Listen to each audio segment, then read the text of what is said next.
Hello friends, एक बार फिर से आप सभी का स्वागत है हमारे इस यूट्यूब चैनल में। जैसा कि आपको मालूम है, बिहार बोर्ड क्लास 10th का रिजल्ट फाइनली जारी कर दिया गया है और अब जो है क्लास 10 के जितने भी स्टूडेंट हैं उनको 11th में जाने का प्रोसेस जानना होगा। तो इस वीडियो में हम लोग बताएंगे आपको कि क्लास 10th के बाद क्लास 11th में एडमिशन लेने के लिए कौन क्या प्रोसेस होता है। क्योंकि पहले ऐसा था कि कोई भी स्कूल में जाइए, आप अपना एडमिशन करवा लीजिए जैसे 9th में होता है वैसे।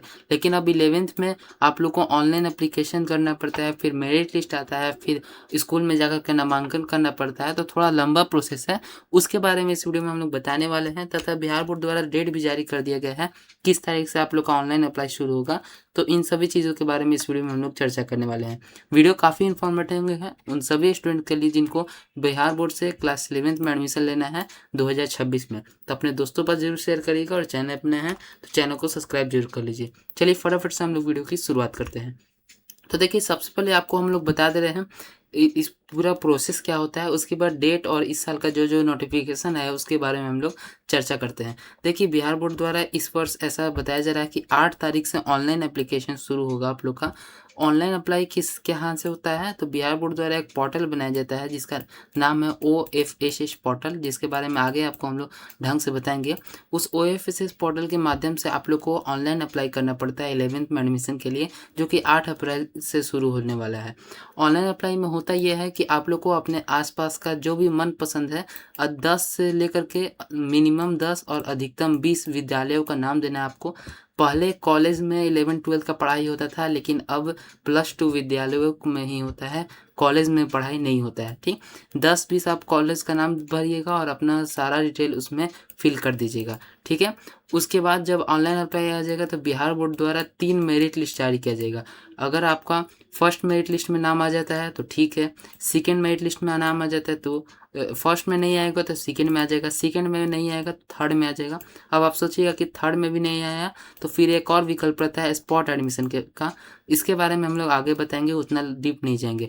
मेरिट लिस्ट क्या होता है, तो मेरिट लिस्ट मतलब होता है कि आप लोग का, अगर देखिए मेरिट लिस्ट ऐसा चीज़ होता है कि अगर फर्स्ट मेरिट लिस्ट में आपका नाम आ गया तो जिस विद्यालय का नाम आया है आपका मेरिट में, उसी विद्यालय में आप जाकर के एडमिशन करवा सकते हैं। ठीक, अब आप सोचिएगा कि मेरे को अपना मनपसंद विद्यालय नहीं मिला, मतलब 10 ठे विकल्प डालना है आपको, 10 से लेकर के 20 ठे विकल्प, और उसमें से आप चाहते थे कि नहीं मेरे को ये वाला विद्यालय में एडमिशन चाहिए था, दूसरा मिल गया है, तो इसके लिए भी एक और विकल्प रहता है जिसको हम लोग स्लाइड अप कहते हैं, स्लाइड अप करना। इसके बारे में भी आगे चर्चा करेंगे, ये सब बहुत बड़ा प्रोसेस है। अभी हम लोग बात कर रहे हैं आप लोग का ऑनलाइन अप्लाई आप लोग कर दीजिएगा। फिर 3 ठे मेरिट लिस्ट बिहार बोर्ड द्वारा जारी किया जाएगा। 3 ठे मेरिट लिस्ट के बाद अगर देखिए आपका फर्स्ट मेरिट लिस्ट में नाम आ जाता है तो उसी टाइम बिहार बोर्ड द्वारा डेट भी जारी कर दिया जाता है कि आप अपने विद्यालय में कब जाकर के एडमिशन करवा सकते हैं। फिर सेकेंड मेरिट लिस्ट में जिनका नाम आया वह अपने विद्यालय में जाकर के नामांकन करवाएंगे। थर्ड मेरिट लिस्ट में जिनका नामांकन आया, जिसका नाम आया, वह अपने विद्यालय में जाकर के करवा लेंगे। लेकिन तीनों मेरिट लिस्ट में भी नाम नहीं आने पर एक अंतिम विकल्प बिहार सरकार द्वारा जो छोड़ा जाता है, जिसको हम लोग कहते हैं स्लाइड अप, माफ़ करिएगा, स्पॉट एडमिशन। स्पॉट एडमिशन देखिए मेनली होता क्या है कि तीनों मेरिट लिस्ट में नाम आने के बाद बहुत सारे ऐसे विद्यालय रहते हैं जिनमें सीट खाली रहता है लेकिन विद्यालय उसमें स्टूडेंट अप्लाई नहीं किए रहते हैं। तो वैसी स्थिति में आप लोग को स्पॉट एडमिशन में जा कर के अपने आसपास का विद्यालय में पता करना पड़ेगा कि कौन से स्कूल में सीट खाली है। जिस भी स्कूल में आपको सीट खाली मिलेगा वहाँ पे आप जाकर के आप एडमिशन करवा सकते हैं। उसके लिए कोई भी ऑनलाइन अप्लाई करने की प्रक्रिया नहीं करनी पड़ती है। लेकिन स्पॉट एडमिशन में यही रिक्सी खेल रहता है, अगर कहीं भी आपको नई सीट मिला तो वैसी स्थिति में 1 साल आपका पूरा बर्बाद हो जाएगा। चांस इसका बहुत कम रहता है, इसलिए आपको उसका टेंशन नहीं लेना है। ठीक, तो ऑनलाइन अप्लाई आप करिएगा, 10-20 ठे विद्यालय का नाम डालिएगा। उसके बाद फर्स्ट सेकंड या थर्ड मेरिट लिस्ट में आपका नाम आएगा। उसके बाद फिर आप जाकर के जिस भी विद्यालय में नाम आया उसमें जाकर के अपना नामांकन करवा लेंगे, जिस भी स्ट्रीम से आप लोगों को पढ़ाई करना होगा। यही कुल प्रोसेस होता है। ऐसे तो ये कहने में छोटा प्रोसेस है, लेकिन इसी प्रोसेस को होने में बिहार बोर्ड जुलाई अगस्त तक का समय ले लेता है। सोच लीजिए आप, जून जुलाई अगस्त तक का समय इसमें, पिछली साल तो बहुत ज़्यादा टाइम ले लिया गया था। 2024 में अगस्त में नया सेशन शुरू हुआ था। अब धीरे धीरे बिहार बोर्ड अपग्रेड हो रहा है तो शायद इस बार जल्दी कर दे। बाकी यही पूरा प्रोसेस होता है। अब इस बार का जो गाइडलाइन जारी किया गया है इसमें देख सकते हैं आप, कुल 17.5 लाख सीट उपलब्ध है टोटल, जितना भी 9,988 विद्यालय जो है +2 विद्यालय, उसमें 17.5 लाख सीट हैं, लेकिन 12,35,000 स्टूडेंट भी है, मैट्रिक पास स्टूडेंट है, जो कि इसमें करेंगे, क्लास 11th में अप्लाई करेंगे। इससे आप लोगों को तो कोई मतलब है नहीं। बाकी ऐसे दिया गया था पेपर कटिंग में, तो हमने सोचा कि बना कर दे स्लाइड, ताकि आपको ये सब जानकारी पता रहे। तो कुल कितने सीट हैं? तो कुल 17.5 लाख सीट हैं, एक अनुमान बताया जा रहा है। उत्तीर्ण छात्रों की संख्या लगभग 12,35,000 है, और संभावित आवेदन करने वाले स्टूडेंट 13.5 लाख हैं। अब आप सोचिएगा 12 लाख उत्तीर्ण किया तो 13.5 लाख कहाँ से आ गया? तो भैया पिछला साल जिसका एडमिशन नहीं हो पाया वो तो आ सकता है। इसके साथ ही साथ बहुत सारे अन्य बोर्ड के, जैसे CBSE बोर्ड के या फिर किसी दूसरे राज्य के स्टूडेंट भी करते हैं अप्लाई, इसीलिए इस बार अनुमान है कि 13.5 लाख स्टूडेंट का अप्लाई होगा। इसके बाद अब इसका डेट के बारे में हम बताते हैं। देखिए 30 तारीख को आप लोग का, 29 तारीख को ही कर दिया गया था, रिजल्ट जारी कर दिया गया। 30 तारीख को रिजल्ट आप लोग का पूरी तरह से जारी हो गया था। अब उसके बाद 1 तारीख से आप लोग का शुरू होना है स्क्रूटनी के लिए आवेदन, जो कि आज तारीख है, जिसके लिए एक वीडियो आपको हम ला करके बता देंगे कैसे आप आवेदन कर सकते हैं। और शायद 8 तारीख तक इस स्क्रूटनी के लिए आप लोग का चलेगा। 8 तारीख तक आप स्क्रूटनी के लिए आवेदन कर सकते हैं। स्क्रूटनी क्या होता है, कंपार्टमेंटल एग्जाम क्या होता है, स्पेशल एग्जाम क्या होता है, इस पर हमने डिटेल वीडियो बना रखा है, डिस्क्रिप्शन में आपको लिंक मिल जाएगा, वरना चैनल पर भी जाइएगा तो आपको मिल जाएगा। ठीक, तो 8 तारीख तक ये स्क्रूटनी वाला प्रोसेस है। स्क्रूटनी के बाद फिर 8 तारीख से आप लोग का यह 11th में ऑनलाइन अप्लाई शुरू हो जाएगा। ऑनलाइन अप्लाई कहाँ से होगा? तो हमने बता दिया, OFSS पोर्टल है बिहार बोर्ड द्वारा, इसी में होगा। आवेदन करने का शुल्क देखिए लगभग हर साल रहता है 350 रुपये। इस वर्ष का ऑफिशियल नोटिफिकेशन नहीं जारी किया गया है, इसलिए हम इसको कंफर्म नहीं मानेंगे, लेकिन आप मान के चलिए कि 350 रुपये ही इसका पैसा लगेगा। ठीक है, ऑफलाइन इसका आवेदन कहीं भी नहीं होता है। तो कोई भी विद्यालय में आपको कहा जाएगा कि ऑफलाइन पैसा दो, हम कर देंगे आपका, तो वैसा कुछ नहीं प्रोसेस है। जब तक ऑनलाइन अप्लाई नहीं करिएगा आप लोग का, तब तक आप लोग को विद्यालय अलॉट नहीं होगा, स्कूल अलॉट नहीं होगा। कॉलेज संकाय में चयन के बारे में भी हमने आपको बता दिया कि अधिकतम 20 और मिनिमम 10 स्कूल आप लोग को सिलेक्ट करना ही पड़ेगा। 10 को से कम आप लोग नहीं कर सकते हैं। और एक चीज़ और बता दें आपको कि जिन भी 10 विद्यालयों का चयन आप कर लीजिएगा, उसको फिर आप चेंज नहीं कर सकते हैं। मतलब लॉकिंग सिस्टम इसको हम लोग कहते हैं, एक बार कर लिए सिलेक्ट, फिर आप चेंज नहीं कर सकते हैं उन स्कूलों को।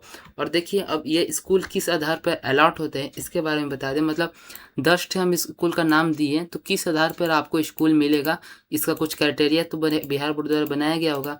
तो देखिए बिहार बोर्ड द्वारा सबसे पहला प्राथमिकता दिया जाता है जिस स्कूल से आप मैट्रिक पास किए हैं।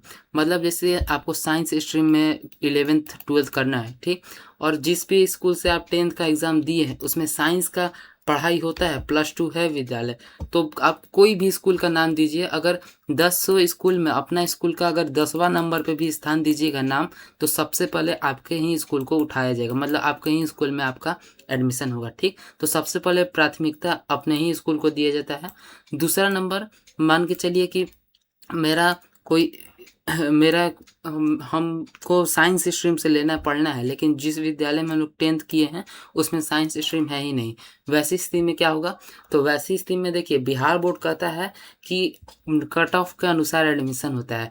सभी स्कूल का एक कट ऑफ होता है कि मतलब आपका 92% आया है तो इस विद्यालय में नामांकन होगा, 89% आया है तो इस विद्यालय में नामांकन होगा। जिस प्रकार से स्कूल होता है, जितना बड़ा, जितना फैसिलिटी, उस आधार पर कट ऑफ तैयार किया जाता है प्रत्येक वर्ष, और उसी के आधार पर आप लोग का एडमिशन होता है। ऐसा बिहार बोर्ड का कहना है, जो कि बिल्कुल गलत है। मैंने अपने केस में भी ये चीज़ देखा है, और बहुत सारे टीचर्स से भी पूछा है, तो टीचर्स का यही मानना है कि यह गलत बात है। आप लोग को विद्यालय किस आधार पर मिलेगा हम बता दे रहे, यह बात आपको कोई नहीं बताएगा। देखिए आप लोग का जैसे ये स्कूल है, इससे मैंने 10th क्लास किया अपना, ठीक, और इस मेरा मन था कि एक स्कूल इसमें मेरा एडमिशन हो। मेरा 94% आया है, ठीक, और यह स्कूल सबसे टॉप स्कूल है, इसका कट ऑफ है 92%। तो जाहिर सी बात है कि मेरा इसमें एडमिशन हो जाना चाहिए, और इसको हमने सबसे पहले स्थान पर रखा था अभी अपना ऑनलाइन एप्लीकेशन करते वक्त। लेकिन इसी जहाँ से मैंने 10th स्कूल दिया था उसके जस्ट बगल में एक स्कूल है जिसको मैंने 6ठा स्थान पर रखा था ऑनलाइन अप्लाई करते वक्त। इस स्कूल में मेरे को क्लास 12th में अलॉट हो गया ये वाला स्कूल। तो बहुत सारे टीचर्स से मैंने पूछा तो वह कहते यही हैं कि जहां आप 10th क्लास दिए हैं एग्ज़ाम, उसके सबसे पास में जो स्कूल आप पढ़ेगा, जिसमें साइंस स्ट्रीम या जो भी स्ट्रीम से आप पढ़ाई करना चाहते हैं उस स्ट्रीम का पढ़ाई होता है, तो सबसे पहले उसी स्कूल में आप लोग का सीट अलॉट किया जाता है। कट ऑफ से कोई मतलब नहीं रहता है। यही सबसे ख़राब चीज़ है कि बिहार बोर्ड जब कहता है कि तुम्हारा नंबर के अकॉर्डिंग तुम्हारा एडमिशन होगा, तो उस पर पालन किया जाना चाहिए, जो है उसको शो करना चाहिए। बाकी ये अंदर की बात थी, मैंने सोचा आपको बता दिया। आपका जो भी विद्यालय है उसके आसपास में जो भी स्कूल का नाम आप दीजिएगा ऑनलाइन अप्लाई करते वक्त, वही आपको अलॉट किया जाएगा। साफ बात यही है। अब आगे सारा चीज़ तो हमने बता दिया। कुछ आपको बता दें, साइंस में कौन कौन सा सब्जेक्ट होता है, तो ये तो मालूम ही होगा आपको। फिजिक्स, केमिस्ट्री, मैथमेटिक्स या बायोलॉजी आप लोग रख सकते हैं। हिंदी इंग्लिश सब में रहता है, इसके बारे में आपको मालूम होगा। बाकी इसको फिजिक्स देखिए, साइंस में ही ऐसा रहता है कि आप PCM कर सकते हैं या फिर PCB कर सकते हैं। और सब देखिए, आर्ट्स में और कॉमर्स में ऐसा नहीं रहता है कि कोई दो सब्जेक्ट कंपलसरी रहता है, लेकिन साइंस में फिजिक्स और केमिस्ट्री कंपलसरी है। इन दोनों को आपको लेना ही पड़ेगा। आप चाहे मैथ रखिए इसके अलावा, या बायोलॉजी रखिए, या फिर दोनों रख सकते हैं। मैथ मेन सब्जेक्ट रख लीजिए और बायोलॉजी एक्स्ट्रा में रख लीजिए। लेकिन आर्ट्स और कॉमर्स में ऐसा कुछ नहीं है। इसमें आपको जो मन करे वो 5 सब्जेक्ट सिलेक्ट कर सकते हैं। 2 तो हिंदी इंग्लिश हो जाएंगे या फिर उर्दू इंग्लिश हो जाएंगे।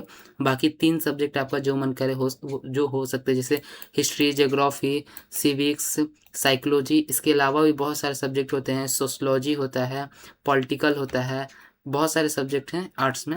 इसके अलावा कॉमर्स में लेख शास्त्र, व्यावसायिक अध्ययन, अर्थशास्त्र, इसके साथ ही मैथमेटिक्स भी रहता है। अब तो आर्ट्स में भी मैथमेटिक्स है। अगर आपको नहीं मालूम है तो बता दें कि आप आर्ट्स स्ट्रीम से पढ़ते हैं, फिर भी आप चाहें तो मैथ लेकर के पढ़ सकते हैं। अब ऑप्शन ऐसा मिलता है। कौन सा स्ट्रीम करिएगा तो आपको फ्यूचर में कौन सा स्कोप देखने को मिलेगा। तो आप साइंस करते हैं, अगर PCM किए रहते हैं यानी मैथ को मेन में रखते हैं, तो आपको इंजीनियरिंग के लाइन में सेक्टर में मिल सकता है जॉब। अगर आप B लिए रहते हैं, मतलब बायोलॉजी लिए रहते हैं, तो मेडिकल लाइन में मिल सकता है। बाकी टेक्निकल फील्ड में आप लोग को मिल सकता है PCM लेने पर। इसके अलावा अगर आप आर्ट्स किए रहते हैं तो प्रशासनिक सेवा या फिर सिविल सेवा में किसी भी प्रकार के आप लोग को सरकारी जॉब में का मौका मिलता है। और इसके अलावा जो कॉमर्स के स्टूडेंट होते हैं उनका बैंकिंग से सेक्टर में चार्टर्ड अकाउंटेंट, जिसको CA कहते हैं, इसका भी वैल्यू आज के समय में बहुत ज़्यादा बढ़ गया है। या फिर किसी बिजनेस, बड़े बड़े बिजनेस कंपनी में आप जाकर के मैनेजर के पद पे अप्लाई कर सकते हैं। ये सब आप लोग कॉमर्स करके कर सकते हैं। मैंने सोचा बता दूँ इसके बारे में भी। बाकी ये सब आपको कुछ काम काज का नहीं है, बस ये पोर्टल बजा लीजिए। OFSS बिहार से ही आप लोगों का ऑनलाइन अप्लाई होने वाला है। जैसे ही ऑनलाइन अप्लाई होगा आपको हम पूरा जानकारी ढंग से बता देंगे।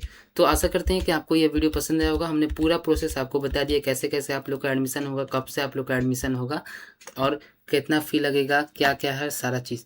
ठीक, एडमिशन करते वक्त ज़्यादा कुछ आप लोग का नहीं लगेगा। आपका मैट्रिक का सारा डिटेल रखना चाहिए, आधार का कुछ कुछ डिटेल आपसे मांगा जाएगा, और शायद फ़ोटो आप लोग से मांगा जाए तो उसको भी रख लीजिएगा। और जाति या निवास आप लोग रेडी करवा लीजिए, अभी नहीं लगेगा। लेकिन एडमिशन करवाते वक्त जब आप लोग स्कूल में जाइएगा एडमिशन करवाने, तो जाति या निवास शायद मांगता है। देखिए, सब स्कूल नहीं मांगता है, ये पूरी तरह से स्कूल पर डिपेंड रहता है। बिहार सरकार अपने द्वारा नहीं कहता है कि मांगना ही है, लेकिन बहुत सारे स्कूल मांगते हैं, तो आप उसमें कुछ कर नहीं कर सकते हैं, इसलिए कर ला लीजिएगा। बाकी हम मिलते हैं आपसे नेक्स्ट वीडियो में। कोई डाउट होगा तो आप कमेंट बॉक्स में बेझिझक पूछेगा, आपके कमेंट का जो जवाब दिया जाएगा। मिलते हैं आपसे नेक्स्ट वीडियो में, तब तक के लिए जय हिंद, जय भारत।